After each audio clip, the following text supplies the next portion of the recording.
నమస్తే. ఈరోజు మన స్టూడియోలో ప్రముఖ తంత్ర జ్యోతిష్యులు, జ్యోతిష రత్న, జ్యోతిష సామ్రాట్ చింతా రుక్మాన్ గదరావు గారు మనతో ఉన్నారు. గురుగారితో మాట్లాడదాం. నమస్కారం గురుగారు. మాతృదేవోభవ, పితృదేవోభవ, ఆచార్య దేవోభవ. గురుగారు, శ్రీ విశ్వావసు నామ సంవత్సరంలో మీనరాశి వారికి ఈ సంవత్సరం అంతా కూడా ఈ కొత్త సంవత్సరం మరి ఎలాంటి ఫలితాలు ఉండబోతున్నాయి గురుగారు?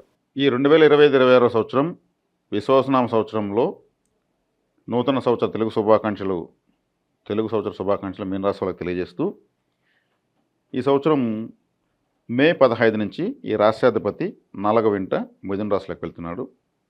మే 18 నుంచి జన్మంలో ఉన్నటువంటి రాహువు సప్తమంలో ఉన్న కేతువు స్థానాన్ని మార్చుకుని 12వ ఇంటికి రాహువు, 6వ ఇంటికి కేతువు వస్తున్నారు.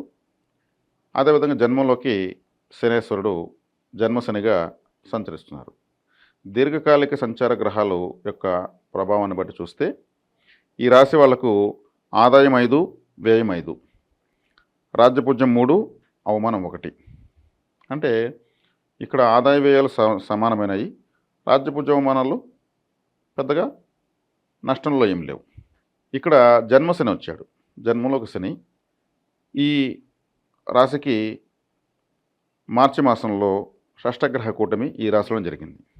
దీని ప్రభావము తదుపరి రోజులపైన ఉంటుంది. తదుపరి వచ్చే కాలంలో షష్టగృహం కూటమి జరిగిన తర్వాత రాబోయే రోజుల్లో ఆ ఫలితాలు మళ్ళీ విడుదలవుతూ ఉంటాయి. సో గడ్డు కాలం అని చెప్పుకోవచ్చు.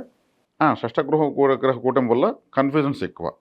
రాశాధిపతి గురువు కూడా దిగ్బలం లేదు. ఆయన 4వ ఇంట ఆయన గోచారీత్యా అంత బలాన్ని కలిగి ఉండడు. ఆయన శత్రుస్థానంలో ఉన్నాడనమాట. ఇక వ్యయస్థానంలో రాహువు, షష్ఠస్థానంలో కేతువు. ఆయన మంచి ఫలితాన్ని ఇచ్చినా కానీ నైసర్గిక పాపగ్రహమే. ఆయన కూడా శత్రుస్థానంలో ఉన్నాడు, అంటే సింహరాశిలో ఉన్నాడు. కాబట్టి ఇక్కడ మీనరాశి వాళ్ళు ఎంతైనా పరిహార రాశి అని చెప్పచ్చు. ఈ పరిహారాలు చేసుకోవడము, దైవికమైన పరిహారాలు, ఆలయ పరిహారము, వ్యక్తిగత పరిహారము, తంత్ర పరిహారాలు చేసుకోవడం ద్వారా వీళ్ళు పరిస్థితులను ఎదుర్కోవచ్చు. ఆర్థిక స్థితిగతులు ఈ సంవత్సరం అంతా వీళ్ళకి ఎలా ఉండబోతున్నాయి గురుగారు? సామాన్యంగా ఉంటాయి, అతి సామాన్యంగా. అప్పుల పాలవరు, మరి రూపాయి మిగలకుండా అట్లా కూడా ఉండదంటారు. జాతకంలో కానీ వ్యతిరేక దశగానే ఉంటే అప్పుల పాలవుతారు, తిప్పల పాలవుతారు. వీళ్ళు ఎక్కడ దూర ప్రాంతాలకు కూడా వెళ్ళిపోయేందుకు అవకాశం ఉంటుంది. ఎందుకంటే దూర ప్రాంతం అనేటువంటి ప్రదేశంలో రాహు ఉన్నాడు. రాహు దూర ప్రాంతానికి కారకుడు అవుతాడు. కానీ వ్యయస్థానంలో రాహువు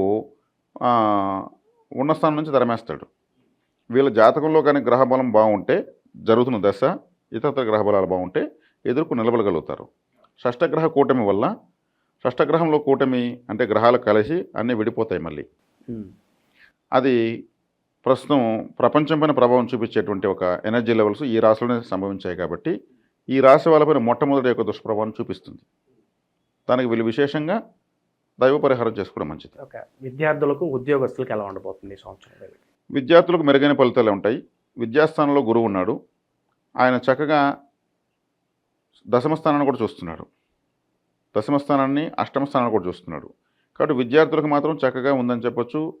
వీళ్ళు వాళ్ళ యొక్క విద్యపైన దృష్టి పెట్టి తక్కిన విషయాలను పట్టించుకోకుండా ఉంటే చక్కగా వీళ్ళు మంచి స్థాయికి వెళ్తారు. దాంట్లో ఎటువంటి ఆటంకాలు లేవు. ఇక నిరుద్యోగులకు కూడా మంచి శుభార్త వచ్చే అవకాశం కనిపిస్తుందా? నిరుద్యోగులకు ఎందుకంటే కర్మకారక గ్రహం జన్మంలో ఉంది, శని గ్రహము. ఆయన మందస్థితి 2.5 సంవత్సరాల పాటు ఉంటాడు. ఈ రాశిలో షష్టగ్రహ కూటమి కట్టింది. కాబట్టి రకరకాల కన్ఫ్యూజన్లకు గురవుతారు. వీళ్ళు ఎవరైనా నమ్మి మోసపోవడానికి అవకాశం ఉంటుంది. చాలా జాగ్రత్తగా ఉండాలి. అంటే మోసం ఎప్పుడు జరుగుతుంది? నమ్మక ద్రోహం అంటారు. అంటే పూర్తిగా మనకు చెడ్డ చేయుడు ఈ వ్యక్తి, ఇతను నమ్మి మనం పెట్టుబడి పెట్టచ్చు అని 1కి 100 సార్లు నిర్ధారించుకున్న తర్వాత పెట్టిన తర్వాత జరిగేదే నమ్మక ద్రోహం. కాబట్టి ఇక్కడ లగ్నంలో శని ఉన్నాడు, అంటే రాశిలో. వ్యయస్థానంలో రాహు ఉన్నాడు, అంటే ఒక విధంగా పాపార్గలం పట్టింది. లగ్నము పాపగ్రహం ఉంది, లగ్నం వెనుక పాపగ్రహం ఉంది.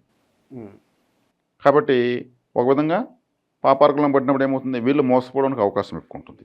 లగ్నాధిపతికి బలం లేదు, అంటే లగ్నాన్ని ఏ శుభగ్రహం పెద్దగా చూడడం లేదు. ఇక విదేశీ ప్రయత్నాలు చేసుకోవచ్చు అంటారా? అలాగే విదేశాల్లో చదువులు కావచ్చు, వ్యాపారాలు కావచ్చు, లాభదాయకమే అంటారా ఈ సంవత్సరం? విదేశీ ప్రయత్నాలు, విదేశీ చదువులు అయితే వీళ్ళు ప్రయత్నించుకోవచ్చు. విదేశీ కారక గ్రహము రాహు విదేశీ స్థానంలో 12వ ఇంట ఉన్నాడు. కానీ ఈ సంవత్సరం వీళ్ళ ఫలితాలను ఆశించకుండా ఏమి వస్తే దాంతో సర్దుకొని ఉండడం ఉత్తమం. వెళ్ళిన వెంటనే ఫలితాలు రావాలి, సెటిల్ అయిపోవాలనుకుంటే కుదరదు.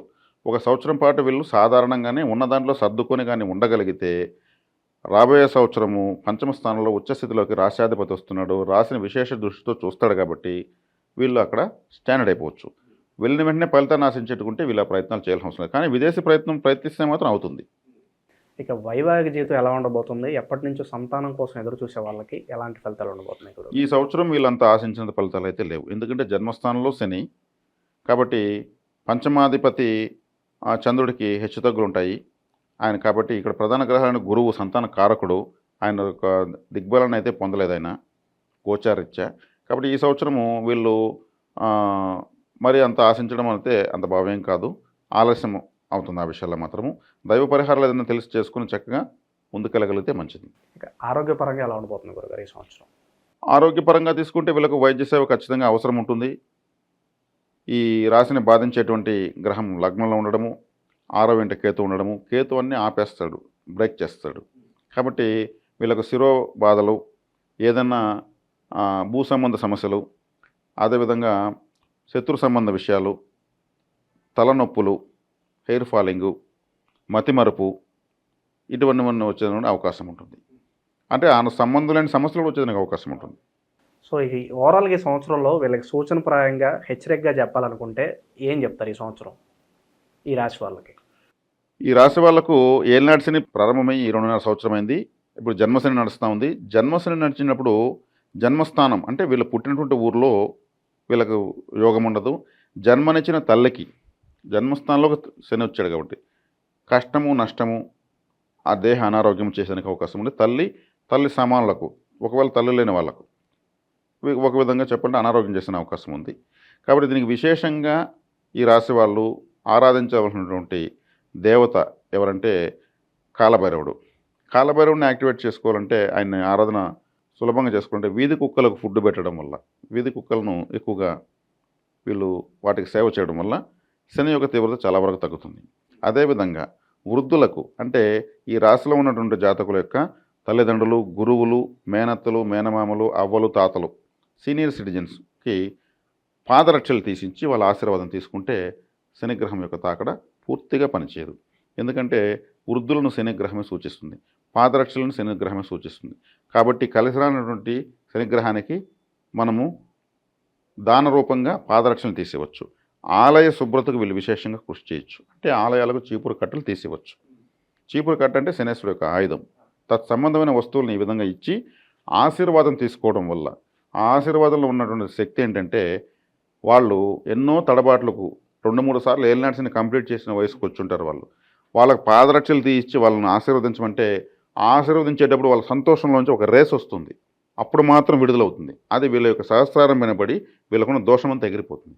కాబట్టి ఈ ఆశీర్వాదం వీళ్ళని చక్కగా ఆదిశేషులాగా కాపాడుతున్నప్పుడు ఎటువంటి సందేహం లేదు. సో ఓవరాల్గా సంవత్సరం అంతా కూడా మీన రాశి వారికి ఎలాంటి ఫలితాలు ఉన్నాయనేది మీ మాటలు అద్భుతంగా వివరించారు గురుగారు. ధన్యవాదాలు. ధన్యవాదాలు.